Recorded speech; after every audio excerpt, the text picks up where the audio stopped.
Hi guys, എല്ലാവർക്കും നമസ്കാരമുണ്ട്. നിങ്ങൾ ഈ ബഹിരാകാശത്തെ കുറിച്ച് കേട്ടിട്ടില്ലേ? വളരെ വിശാലമായ ഒരു സ്ഥലമാണത്. ഭൂമിയിൽ നിന്നും ഒരു 600 കിലോമീറ്റർ ഒക്കെ മുകളിൽ എത്തിക്കഴിഞ്ഞാൽ അവിടുത്തെ ടെമ്പറേച്ചർ എന്ന് പറയുന്നത് എപ്പോഴും മാറിക്കൊണ്ടിരിക്കുന്നതാണ്. ചില സമയങ്ങളിൽ അത് 250 ഡിഗ്രി ഫാരൻഹീറ്റ് ആയിരിക്കും, എന്നാൽ ചില സമയങ്ങളിൽ അത് -148 ഡിഗ്രി ഫാരൻഹീറ്റ് ആയിരിക്കും. ഇങ്ങനെ ഒരു അവസ്ഥയാണ് ബഹിരാകാശത്തുള്ളത്. ശബ്ദം ക്യാരി ചെയ്യുന്ന ഒരു സംഭവങ്ങൾ അവിടെ ഇല്ല. മാത്രമല്ല അവിടുത്തെ വായുമർദ്ദം എന്ന് പറയുന്നത് അതിതീവ്രമാണ്. ഇതൊന്നും കൂടാതെ അവിടെ ഓക്സിജനും ഇല്ല. ഇതൊക്കെ കൊണ്ട് തന്നെ ബഹിരാകാശത്ത് ജീവിക്കുക എന്ന് പറയുന്നത് ഇമ്പോസിബിൾ ആയിട്ടുള്ള ഒരു കാര്യമാണ്. ബഹിരാകാശത്തെ അവസ്ഥ ഇതാണെങ്കിലും ചില കാര്യങ്ങൾക്ക് വേണ്ടി ഒരുപാട് പ്രിക്കോഷൻസ് ഒക്കെ എടുത്തിട്ട് ആസ്ട്രോനട്ടുകൾ അങ്ങോട്ട് പോവാറുണ്ട്. ഇപ്പോൾ ചില ആസ്ട്രോനട്ടുകൾ ഒരു പ്രത്യേക മിഷന് വേണ്ടി ബഹിരാകാശത്തേക്ക് പോയിരിക്കുകയാണ്. അവരുടെ മിഷൻ എന്ന് പറയുന്നത്, നിങ്ങൾ ഹബിൾ ടെലിസ്കോപ്പ് എന്ന് കേട്ടിട്ടില്ലേ? അതിനൊരു കേടുപാട് പറ്റിയിട്ടുണ്ട്. അത് റെഡിയാക്കാൻ വേണ്ടിയിട്ടാണ് അവരെല്ലാവരും ഇപ്പൊ അങ്ങോട്ട് പോയിരിക്കുന്നത്. മൊത്തം 5 പേരാണ് ഈ മിഷനിലുള്ളത്. അതിൽ 3 പേരിപ്പോൾ ഹബിൾ ടെലിസ്കോപ്പിന്റെ അടുത്തും ബാക്കിയുള്ള 2 പേർ അവരുടെ സ്പേസ് ഷട്ടിലിന്റെ അകത്തുമാണ് ഉള്ളത്. പുറത്തുള്ള ആളുകളുടെ പേരെന്താണെന്ന് വെച്ച് കഴിഞ്ഞാൽ ഒരാളുടെ പേര്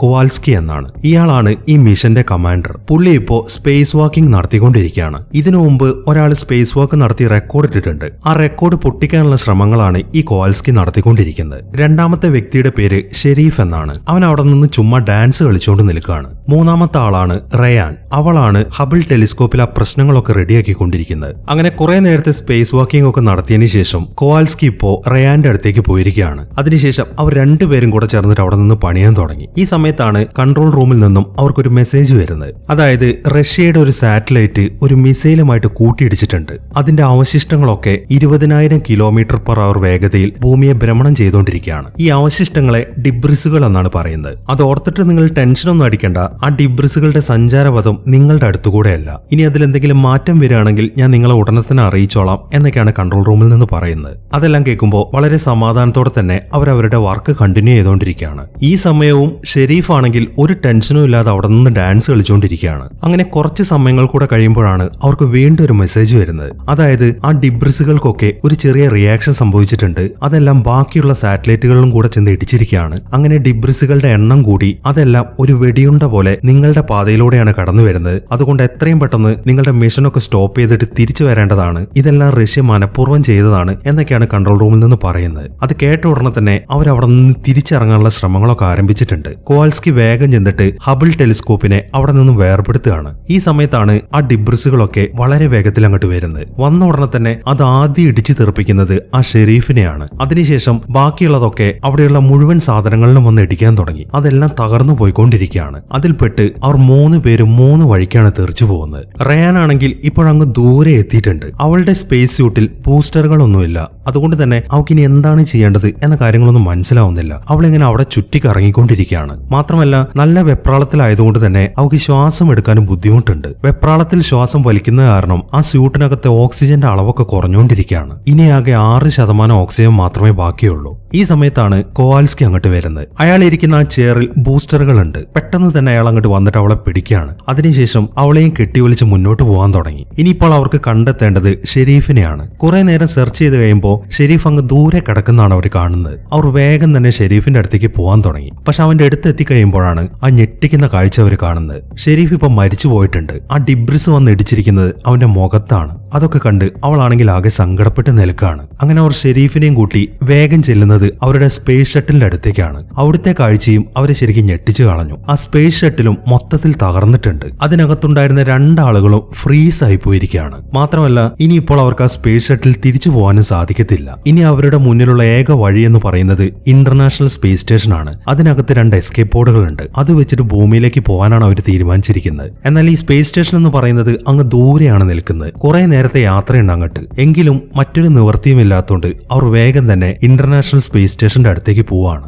അങ്ങനെ കുറെ പോയി ആ സ്പേസ് സ്റ്റേഷന്റെ അടുത്ത് എത്താറാവുമ്പോഴാണ് അവർക്ക് മറ്റൊരു പ്രശ്നം വരുന്നത്. ആ ഡിബ്രിസുകളൊക്കെ അങ്ങോട്ട് വരുന്നോണ്ട് തന്നെ ആ സ്പേസ് സ്റ്റേഷനിലുള്ള ആളുകളെ ഒഴിപ്പിച്ചിട്ടുണ്ട്. മാത്രമല്ല അതിനകത്തുള്ള ഒരു എസ്കേപ്പ് പോഡ് ഭൂമിയിലേക്ക് പോയിരിക്കുകയാണ്. ഇനിയുള്ളത് 2ാമത്തെ എസ്കേപ്പ് പോഡാണ്. അതിന്റെ ഉപരിതലം മൊത്തം കേടുവന്ന കാരണം പാരച്യൂട്ടൊക്കെ വെളിയിലേക്ക് വന്നിരിക്കുകയാണ്. ഇനി അത് വെച്ചിട്ട് ഭൂമിയിലേക്ക് തിരിച്ചു പോകാൻ സാധിക്കത്തില്ല.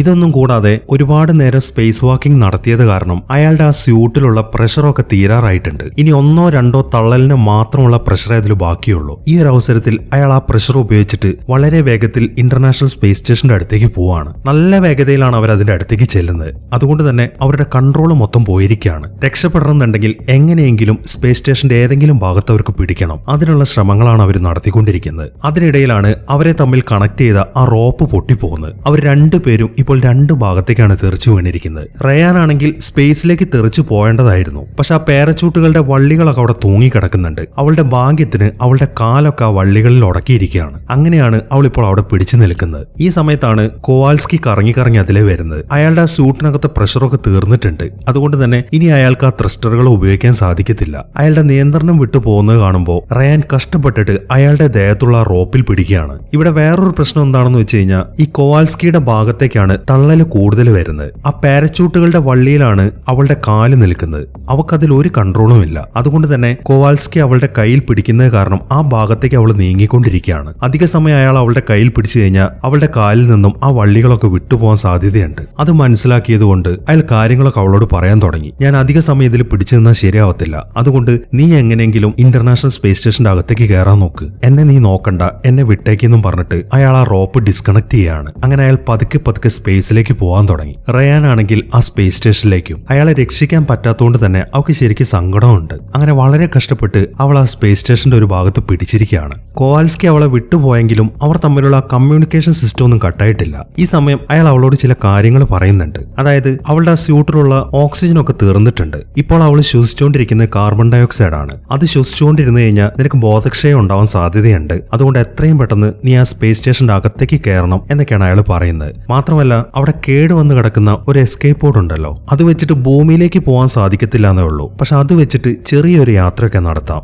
ഇന്റർനാഷണൽ സ്പേസ് സ്റ്റേഷന്റെ കുറച്ച് ദൂരെ ആയിട്ടാണ് ചൈനീസ് സ്പേസ് സ്റ്റേഷൻ ഉള്ളത്. നീ ഉടനെ തന്നെ ആ എസ്കേപ്പ് പോഡിലേക്ക് കയറിയിട്ട് ചൈനീസ് സ്പേസ് സ്റ്റേഷനിലേക്ക് പോകണം. അങ്ങനെ നീ അതിനകത്ത് എത്തിക്കഴിഞ്ഞാൽ അതിനകത്തൊരു എസ്കേപ്പ് പോഡ് ഉണ്ടാവും. അത് ഉപയോഗിച്ചിട്ട് നിനക്ക് ഭൂമിയിലേക്ക് പോവാം എന്നൊക്കെയാണ് അയാൾ പറയുന്നത്. അതെല്ലാം കേൾക്കുമ്പോൾ ഓക്കെ, ഞാൻ അത് ചെയ്തോളാം, നിങ്ങൾ ഒന്നുകൊണ്ടും വിഷമിക്കേണ്ട, ആ എസ്കേപ്പ് പോഡ് കിട്ടിക്കഴിഞ്ഞാൽ ഞാൻ ആദ്യം വന്ന് നിങ്ങളെ ആയിരിക്കും രക്ഷിക്കുന്നത് എന്നൊക്കെയാണ് അവള് പറയുന്നത്. അതെല്ലാം കേൾക്കുമ്പോൾ അതിന് നീ മുതിരണ്ട റയാൻ, നീ ഉടനെ തന്നെ ഭൂമിയിലേക്ക് പോവാൻ നോക്ക്. നിനക്ക് ഒരിക്കലും എന്നെ രക്ഷിക്കാൻ പറ്റത്തില്ല. എന്തായാലും ഒരു കാര്യം എനിക്ക് സാധിക്കാൻ പറ്റും. ഇനി അങ്ങോട്ട് ഞാനായിരിക്കും ഈ ലോകത്തിൽ തന്നെ ഏറ്റവും കൂടുതൽ സ്പേസ് വാക്ക് നടത്തിയ വ്യക്തി എന്നിങ്ങനെയുള്ള കാര്യങ്ങളൊക്കെയാണ് അയാൾ പറയുന്നത്. അങ്ങനെ അവൾ വേഗം തന്നെ ഇന്റർനാഷണൽ സ്പേസ് സ്റ്റേഷന്റെ അകത്തേക്ക് പ്രവേശിക്കുകയാണ്. അതിനകത്തേക്ക് കയറിയ ഉടനെ തന്നെ അവൾ അവളുടെ സ്യൂട്ട് മൊത്തം ഊരിയിടാണ്. അതിനുശേഷം കുറച്ചു സമയം റെസ്റ്റ് എടുക്കാൻ തുടങ്ങി. അങ്ങനെ കുറച്ചു സമയം റെസ്റ്റ് ഒക്കെ എടുത്തു കഴിഞ്ഞ് അവൾ അതിന്റെ അകത്തേക്ക് പോകാൻ തുടങ്ങി. ഈ സമയം അവിടെ ചില ഷോർട്ട് സർക്യൂട്ട് ഒക്കെ നടന്നിട്ടുണ്ട്. അവിടെ നിന്നും തീയൊക്കെ വെളിയിലേക്ക് വന്നുകൊണ്ടിരിക്കുകയാണ്. അത് ശ്രദ്ധിക്കാതെയാണ് അവൾ മുന്നോട്ട് പോകുന്നത്. അങ്ങനെ അവൾ നേരെ ചെല്ലുന്നത് അവിടുത്തെ ആ കമ്മ്യൂണിക്കേഷൻ റൂമിലേക്കാണ്.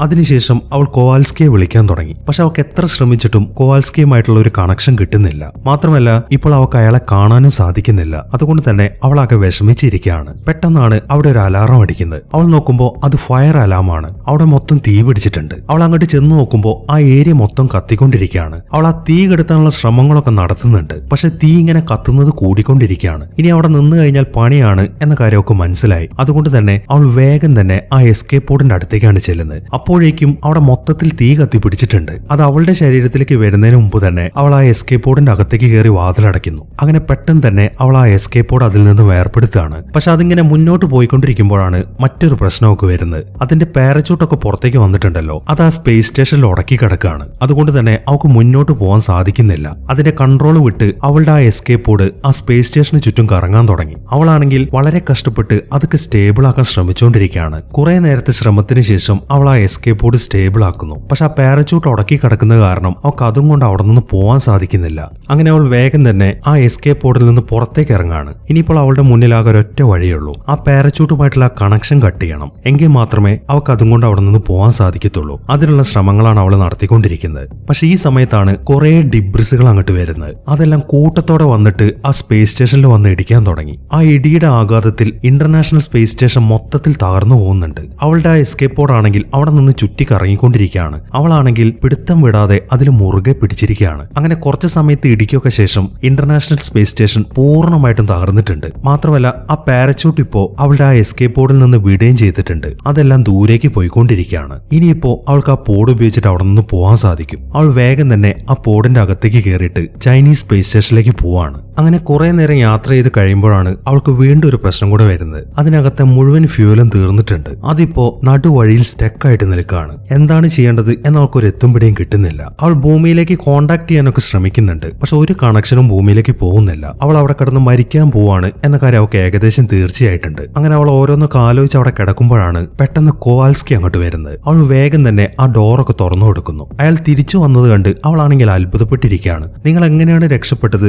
എന്നൊക്കെയാണ് അവൾ ചോദിക്കുന്നത്. അത് കേൾക്കുമ്പോൾ അത് വലിയൊരു കഥയാണ്. എന്റെ ബാറ്ററിയിൽ കുറച്ച് ചാർജ് ബാക്കിയുണ്ടായിരുന്നു, അത് വെച്ചിട്ടാണ് ഞാൻ ഇങ്ങോട്ട് വന്നത് എന്നൊക്കെയാണ് അയാൾ പറയുന്നത്. അങ്ങനെ കുറച്ച് സമയത്തെ സംസാരത്തിന് ശേഷം അയാൾ അവിടെ വെച്ചിരിക്കുന്ന വോഡ്കയൊക്കെ എടുത്ത് കുടിക്കാൻ തുടങ്ങി. ഈ സമയത്താണ് അവൾ നന്നായിട്ട് വിഷമിച്ചിരിക്കുകയാണ് എന്ന കാര്യം അയാൾക്ക് മനസ്സിലാവുന്നത്. അത് കാണുമ്പോൾ നീ എന്തിനാണ് ഇങ്ങനെ വിഷമിക്കുന്നത്? ഇവിടെ നിന്ന് രക്ഷപ്പെടാൻ പറ്റില്ല എന്ന് ഓർത്തിട്ടാണോ? ഇവിടെ നിന്ന് രക്ഷപ്പെടണമെന്ന് നീ തീരുമാനിച്ചിട്ടുണ്ടെങ്കിൽ തീർച്ചയായിട്ടും നിനക്ക് രക്ഷപ്പെടാൻ സാധിക്കും എന്നൊക്കെ പറഞ്ഞിട്ട് അയാൾ അവളെ മോട്ടിവേറ്റ് ചെയ്തുകൊണ്ടിരിക്കുകയാണ്. പെട്ടെന്നാണ് അവൾ ഞെട്ടി എഴുന്നേൽക്കുന്നത്. അയാളുമായിട്ട് സംസാരിച്ചൊക്കെ അവൾ കണ്ട ഒരു സ്വപ്നം മാത്രമായിരുന്നു. എങ്കിലും അയാൾ പറഞ്ഞ വാക്കുകളൊക്കെ അവളുടെ മനസ്സിൽ തന്നെയുണ്ട്. എങ്ങനെയെങ്കിലും ഇവിടെ നിന്ന് രക്ഷപ്പെടണം എന്നാണ് അവൾ തീരുമാനിച്ചിരിക്കുന്നത്. ഈ സമയത്താണ് അവൾക്കൊരു ഐഡിയ തോന്നുന്നത്. ആ പേടകത്തിന് മൊത്തത്തിൽ ചൈനീസ് സ്റ്റേഷന്റെ അടുത്തേക്ക് കൊണ്ടുപോകാൻ പറ്റത്തില്ല എന്നേ ഉള്ളൂ. പക്ഷെ അത് ഭൂമിയിൽ ലാൻഡ് ചെയ്യുന്ന പ്രൊസീജിയർ അവൾക്ക് ചെയ്യാൻ സാധിക്കും. അവൾ വേഗം തന്നെ അവിടെയുള്ള ഒരു പുസ്തകം എടുത്തിട്ട് എങ്ങനെയാണ് അത് ലാൻഡ് ചെയ്യിക്കുന്നത് എന്നൊക്കെ ചെക്ക് ചെയ്യാൻ തുടങ്ങി. അതൊക്കെ പഠിച്ചതിന് ശേഷം അവളുടെ ആ എസ്കേപ്പ് പോഡിന്റെ ഏറ്റവും മുകളിലത്തെ ഭാഗം അവൾ വേർപെടുത്തുകയാണ്. ആ ഭാഗമാണ് ഭൂമിയിൽ ലാൻഡ് ചെയ്യുന്നത്. അങ്ങനെ അത് വേർപെടുത്തിയതിനു ശേഷം അവൾ വളരെ വേഗത്തിൽ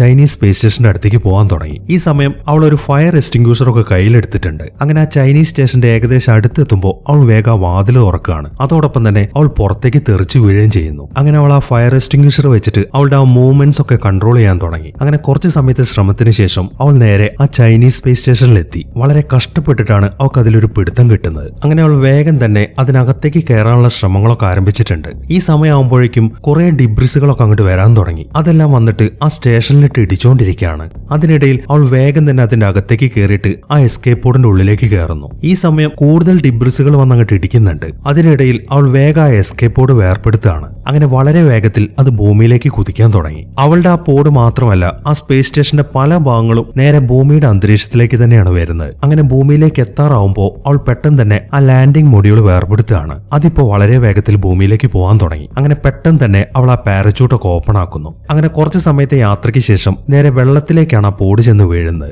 ഈ സമയം ആവുമ്പോഴേക്കും റെസ്ക്യൂ മിഷന്റെ ആളുകളൊക്കെ അങ്ങോട്ട് വരുന്നുണ്ട് എന്നൊക്കെ അതിൽ മെസ്സേജ് വരുന്നുണ്ട്. പക്ഷെ അവൾ അതിനൊന്നും വെയിറ്റ് ചെയ്യുന്നില്ല. അവൾ പെട്ടെന്ന് തന്നെ അതിന്റെ ആ ഡോർ ഓപ്പൺ ചെയ്യാണ്. ഈ സമയം അതിനകത്തേക്ക് മൊത്തം വെള്ളം കയറാൻ തുടങ്ങി. അങ്ങനെ ആ പോഡ് മൊത്തത്തിൽ താഴ്ന്നു പോവാണ്. അതിനിടയിൽ അവൾ വേഗം തന്നെ പുറത്തേക്ക് ഇറങ്ങുന്നു. അങ്ങനെ പെട്ടെന്ന് തന്നെ അവൾ അവളുടെ സ്യൂട്ടൊക്കെ ഊരിവെക്കുകയാണ്. അതിനുശേഷം അവൾ വെള്ളത്തിന്റെ ഉപരിതലത്തിലേക്ക് വരുന്നു. ഈ സമയം അവൾ മുകളിലേക്ക് നോക്കുമ്പോൾ കുറെ ഡിബ്രിസുകൾ ഭൂമിയിലെ പല ഭാഗത്തേക്കും ചെന്ന് വീഴുന്നുണ്ട്. അതൊക്കെ ഒന്ന് നോക്കി അവൾ പെട്ടെന്ന് തന്നെ കരയിലേക്ക് കയറുന്നു. കരയിലേക്ക് കയറിയതിനു ശേഷം അവൾ അവിടെ നിന്ന് എഴുന്നേറ്റ് നേരെ മുകളിലേക്കാണ് നോക്കുന്നത്. എന്തപ്പോ സംഭവിച്ചത് എന്നൊക്കെ ആലോചിച്ചിട്ട് അവൾ അവിടെ നിന്ന് നടക്കാൻ തുടങ്ങി. ഈ ഒരു സീനും കാണിച്ചിട്ടാണ് ഈ സിനിമ അവസാനിക്കുന്നത്. അപ്പോൾ എങ്ങനെയുണ്ടായിരുന്നു? എന്നെ സംബന്ധിച്ചിട്ട് ഒരു കിടിലൻ സിനിമയാണിത്. പലതവണ ഇത് കാണുമ്പോഴും തിയേറ്ററിൽ നിന്ന് ഇത് കാണാൻ പറ്റിയില്ലല്ലോ എന്നൊക്കെ ഓർത്തിട്ട് ശരിക്കും വിഷമം വരാറുണ്ട്. ഇത്രയും മനോഹരമായിട്ട് സ്പേസിലെ വിഷ്വൽസ് കാണിച്ച വേറൊരു സിനിമയുണ്ടോന്ന് എനിക്ക് അറിയത്തില്ല. നിങ്ങളുടെ അഭിപ്രായങ്ങൾ എന്താണ്? എന്താണെങ്കിലും എഴുതി അറിയിക്കാൻ മറക്കരുത്. ഒരു 250 കമന്റ് ആണ് ഈ വീഡിയോയ്ക്ക് ഞാൻ പ്രതീക്ഷിക്കുന്നത്. അപ്പോൾ പുതിയൊരു കിടിലൻ സിനിമയുമായിട്ട് നമുക്ക് അടുത്ത വീഡിയോയിൽ കാണാം.